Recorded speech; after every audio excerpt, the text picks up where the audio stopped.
Today, let's take a look at using design rules to enforce software architecture. Once you've implemented your rules and made changes to your code, you can review to see if any of those changes have caused violations. If so, you can fix those violations or change the architecture to accommodate code changes that are desirable. Let's take a look in practice. Here's a DSM of the project Ant. And we're going to say that we don't want to have any dependencies above the diagonal in this subsystem. I select all the cells and modify the rule to cannot use. We already see some violations from previous dependencies above the diagonal, but let's update the project to the next build. Do this by using the command line and the LDC update command, like one of the ones shown here, or through Lattix Architect by using Project Update.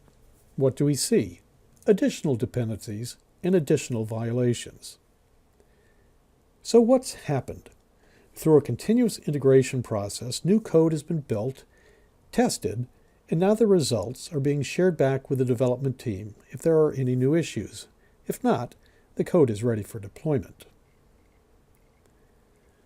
One way to view these results is to use Lattix Web. Select your project and go to the Architecture Changes report. Here you'll see new atoms with the latest build, new violations, any changed or missing atoms, and any missing violations or violations that have been fixed. Let's take a look at those new violations. Here we can see the source, the rule that was violated, the target, and the kind of dependency that was added during the latest build. You can share the results with the developers and fix the violations or modify the architecture if the changes are desired.